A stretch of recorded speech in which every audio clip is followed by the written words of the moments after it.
Hello, and welcome to another episode of the Halo Idiots. In this episode, we're going to be talking about the third phase of Halo Fleet Battles, known as the Battle Groups phase.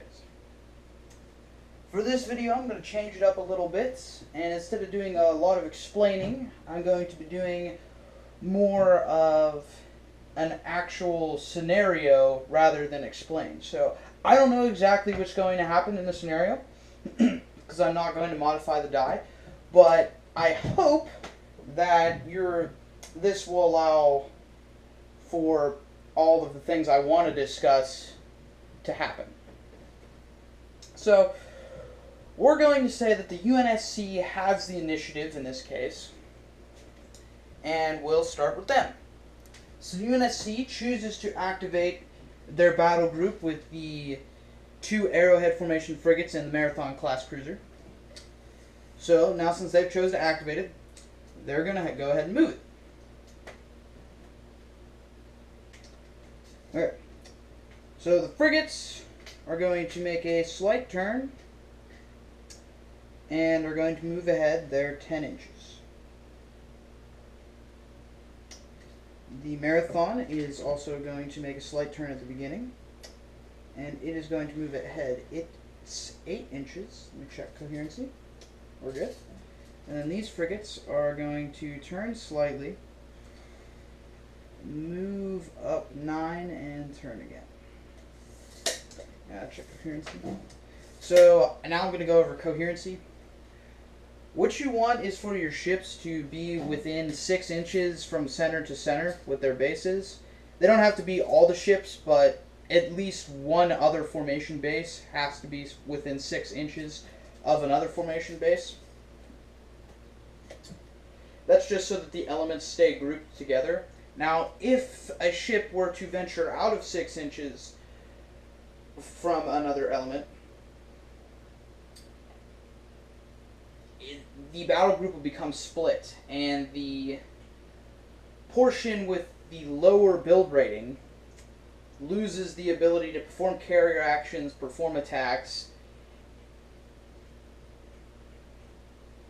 and launch boarding craft. But that's enough of that. Let's get into the next step. So after you've moved your ships, you have to call out what each of them are attacking. So the UNSC is going to have to use their missile barrage, and the first corvettes are the closest ones. So they're going to launch all their missiles at the first set of corvettes with the missile barrage loadout, and they're going to fire their max into the CCS battle cruiser. Now we'll do the max first. So the UNSC has the Marathon, which has a MAC value of MAC attack die pool of 7, and 2 Tridents, which each have a die pool of 4 for their max.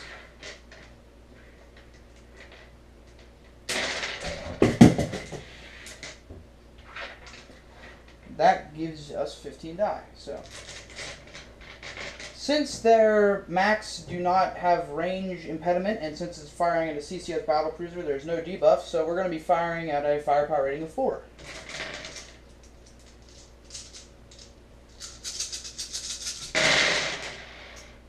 Looking to be a pretty lethal roll here. So we got 4 2s and 2 1s. So 2 successes and 4 exploding successes. Now this is what's counted as the initial roll. If you're going to use any commander powers that you would have to use immediately after the initial roll, this is when you'd use them. I just wanted to point that out. We're not going to be using any Commander Powers abilities in this game demonstration, but it's just a useful piece of information. So now that we have the 4 2s, we're allowed to re-roll 4 of our misses. We managed to get 2 more successes. Okay, so now you add the die up, and there is 5, 10, 12 hits. That's a pretty good roll. So 12 hits against the CCS Battlecruiser. The CCS Battlecruiser has a damage track of 873. So 8 plus 7 is 15. So it wouldn't be enough to break through 2 layers, but it is enough to be able to break through 1 layer. Now when firing with max, the UNSC, after they have successfully rolled a die value pool enough to break through a layer of a ship, they roll for a critical max shot. The MAC values range this way. So if your MAC value is 2 to 3, if you are to roll a failure, the element receives a vulnerable token. If the MAC value is 4 to 5, a failure or an exploding success will cause the opposing element to receive a vulnerable token. If the MAC is 6 or higher, any roll but a failure will cause the opposing element to receive a vulnerable token. So each of the frigates has a MAC of 1, and the Marathon has a MAC of 2. So you add that up, that's 4. This means it's a MAC of 4, so I need a exploding success or a failure for the cruiser to receive a vulnerable token. The cruiser does not receive a vulnerable token. Okay, so now the cruiser is going to try to defend against this shot. The CCS Battlecruiser has a defense array of 4, so it will gather its defense array die and try to successfully block this shot. Okay, it manages to block 4 hits, which is a pretty good roll. So, it's 4. But the max still went through for 4, 5, 6, 7, 8. Just enough to break through the first layer.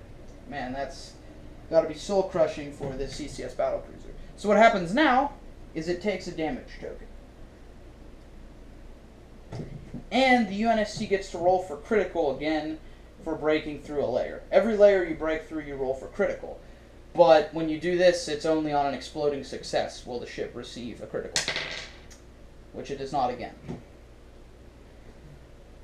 Alright, now we're going to move on to missiles.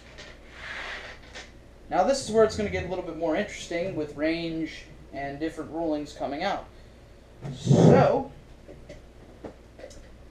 this set of frigates is within close range with its missiles. So, with UNSC missiles, that means that there is no buff or debuff, and since it's a small element, it will also have no debuff. We'll move on to these frigates now. These guys are firing at long range, so they will get a +1 for missiles, but they'll get a -1 for cloaking. So they'll be firing at a firepower rating 4 as well. Now the Marathon here is going to have a little bit of an issue. He's firing at long range, so he gets a +1 for missiles, which shoots him up to 5, but he's fighting elusive and cloaking, so that's -2. So he'll be shooting at firepower rating 3. Now, to explain this in a simpler matter, you'll have to fire them separately. The frigates will each have 2 die, and the Marathon will have 6 for its missiles. So I'm going to choose to shoot the 2 frigates together first, because they're at firepower rating 4. I get 1 success. And then I'll shoot the Marathon separately, but I'll add the pool together at the end, at a firepower rating 3. I managed to get 2 explodings and 2 hits, but since it's a 3, I get no rerolls. Not like I could anyways. So that is successfully 7 hits. That is enough to break through the first layer of the Corvettes. Now the Corvettes will try to defend with their defense arrays of 2, but since they're fighting missiles, they also get their point defense of 3 that they can add to the roll. Okay, they get 2 successes and an exploding success, so we'll take away 2, and that completely just stops it, but they do get a reroll anyways, and they take away another one, which still stops it. So the shot of the missiles at the Corvettes was unsuccessful. Now the UNSC will choose to see if they can launch boarding craft, which they will not be able to. You have to be within 12 inches of center-to-center of formation base to launch boarding craft, so that will not be happening. Unfortunate. Since the UNSC cannot do anything else, they place an activated token next to the battle group and continue on to your opponent's turn. So that's 1 phase in each battle group's turn. But I'm going to show you 3 so that you get a further understanding of it. We're going to move on to the Covenant now, since it's their turn to activate. So the Covenant is going to move their CCS first. And it can move up to 8 inches, so they're going to turn slightly, move up the full 8 inches, stop there. Then they're going to turn their Corvettes, move the full 9 inches, and then turn again slightly. These Corvettes are going to turn a good amount, but not the full 45. Move up 6-ish, and turn again. Now let me check coherency. We're good with coherency, so everything is fine for the Covenant. Now the Covenant has to, of course, call out where they're going to shoot their weaponry. Now the UNSC have not activated this battle group yet, so it's in the Covenant's best interest to attack them before they're able to attack in the next shot, and hopefully be able to damage or destroy one of the ships. But they're all at long range, so it would be easier for the Covenant to be able to destroy these ships. So this is going to be a tough decision for the Covenant. I'm going to decide to split it up. I'm going to shoot the plasma lance of the CCS battlecruiser at the Epoch, and I'm going to choose to combine all of the plasma cannon arrays and and shoot them at the Marathon. And I'm going to choose to shoot the 2 torpedoes from those ships at the frigate formation over here.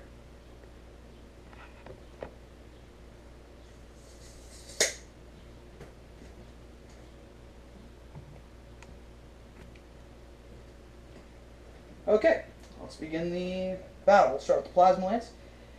Plasma Lance is 12 die. 1, 2, 3, 4, 5, 6, 7, 8, 9, 10, 11, 12. Another 12 die. Since it's at long range, it's a -1 to the firepower rating, so the firepower rating will be 3 of crushing roll.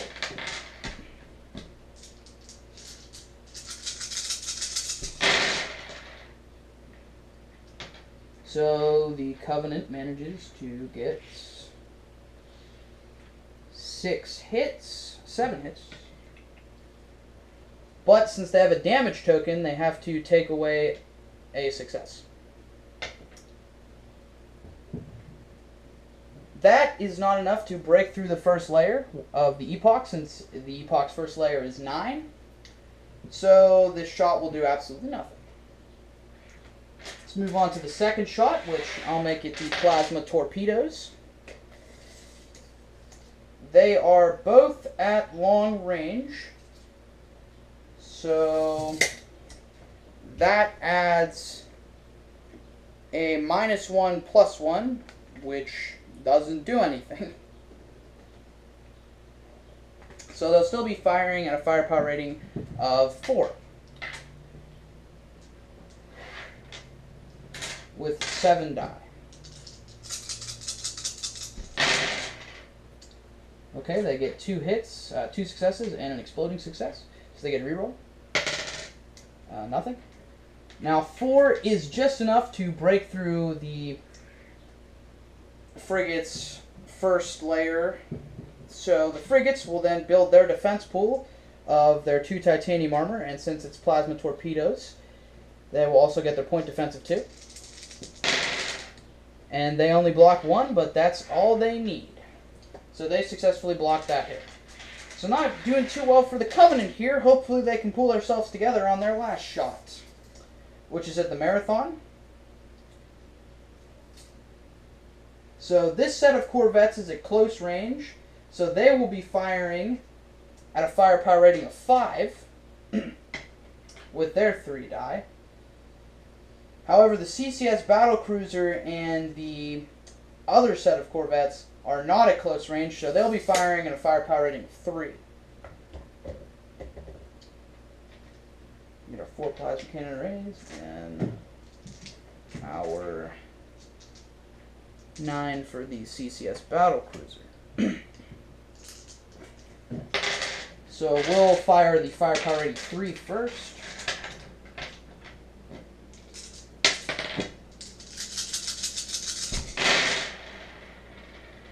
Okay.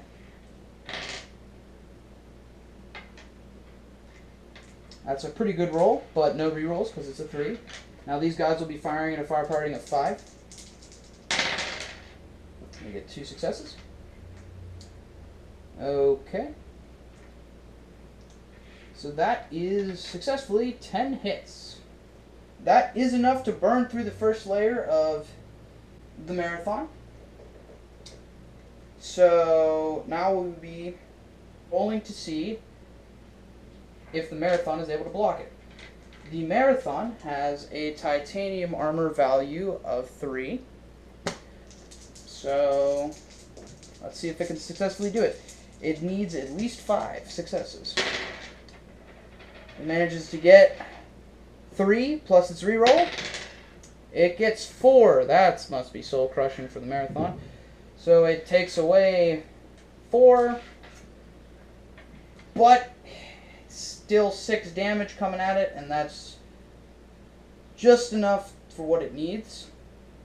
However, the CCS has a damage token, so we have to take away a hit.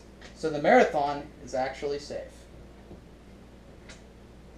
I was messing with you. Alright. That means the Covenant had a really, really bad time rolling today. That's unfortunate for them. But hey, that's life. The Covenant will now choose to launch some boarding craft, though. And they can. So they're going to choose to launch 1 boarding craft at the frigate formation and another boarding craft at the... Let's just make sure I can do this. Yes. At the Marathon.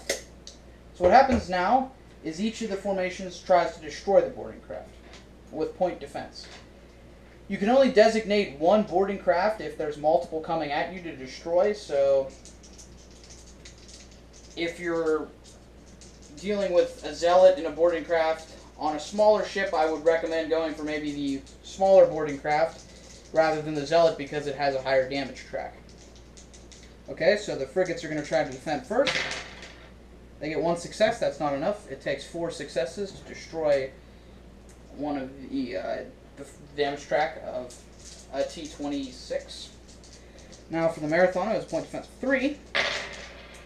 It also does not get enough to destroy the first damage track and the only damage track of the T-26. So those 2 boarding crafts will manage to land on the ship, and it will be a battle during the next phase.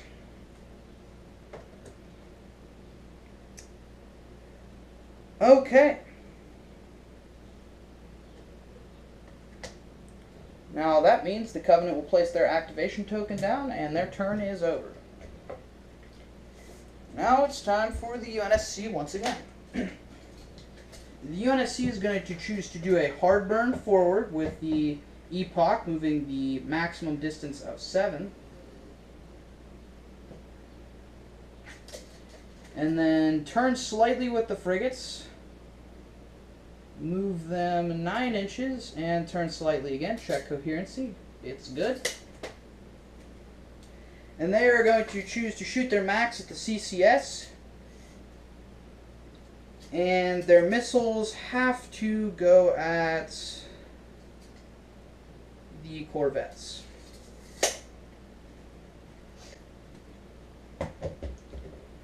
So let's begin. UNSC builds the MAC die pool, which for the Epoch, it is 10 die for MAC. And the Trident formation is 3 MAC die, so that's 13. This is a MAC. There's no firepower rating debuff. Okay. The UNSC manages to receive 6 successes. They get a reroll. And they get a 7th success. That is just enough to burn through the second layer of the CCS. And since they have a MAC, they get to roll for a vulnerable. MAC value of 1 and 1, so that makes it 2. So we're looking for a failure to get the vulnerable token.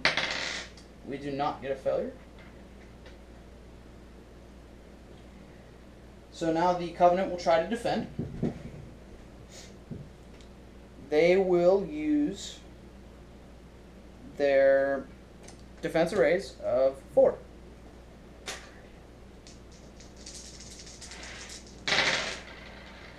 They very poorly roll only 1, but that's all they needed to defend against the attack. So the CCS battlecruiser is safe from another point of damage. Now we'll move on to the missiles being fired at the corvettes. It's at long range for the frigates, so it's a +1 for them, and then a -1 because of cloaking, so nothing happens. And it's at long range for the Epoch, so +1 for the Epoch, but -2 because of cloaking and elusive. So the Epoch will be firing at 3, and the frigates will be firing at 4. Let the frigates fire first. Pretty good roll, they get a reroll. And then the Epoch's 12 die.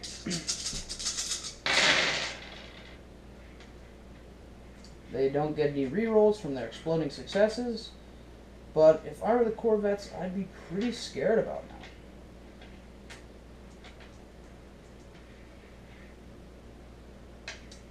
Yeah. That is 16 hits. That is enough to destroy the entire elements. So the corvettes will build their defense arrays. I'll use the non-die. And then their point defense. And make a defense die pool. And hopefully try to knock off some of the damage so they don't die. Okay, they managed to get 3 successes. That will knock off 3 successes. But that still leaves 13 hits. The corvettes only have a damage track of 4, 3, and 3, so they are completely destroyed.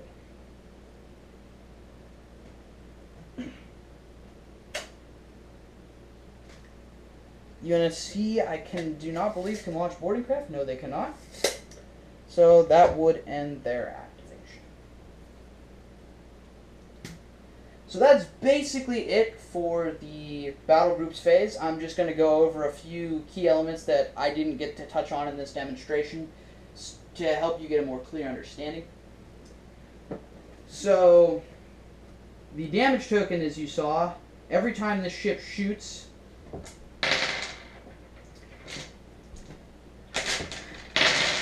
there we go. Say this is its shot for some reason.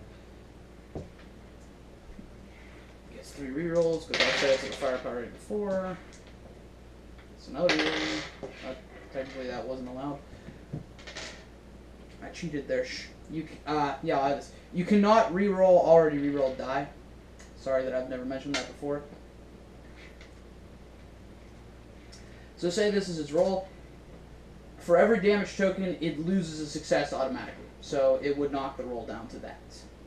That's why when the Marathon almost took a damage, I had forgotten to take a success away earlier, but I remembered at the last second that I had to take a success away because it was damaged. We'll go over the other thing, which is the vulnerable token. The vulnerable token can be given through MAC, as you saw, and also once the first layer is burned through, you roll to see. If it's a 2, an exploding success, we'll give you a vulnerable token. A vulnerable token is basically the same thing as a damage token, except it doesn't take out a damage track value. But what it does do is every time you build a defense pool, it takes away 1 from your defense pool. So if you are going to say, I'm rolling the defense array of the CCS, and I were to get 3, I would lose 1 of my successes because of the vulnerable token.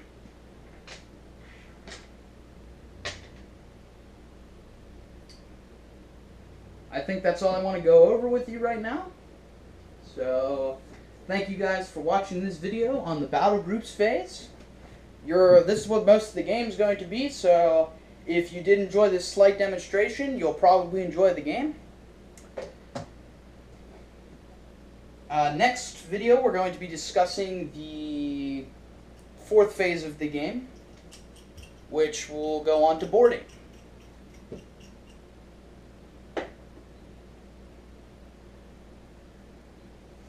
Catch you there.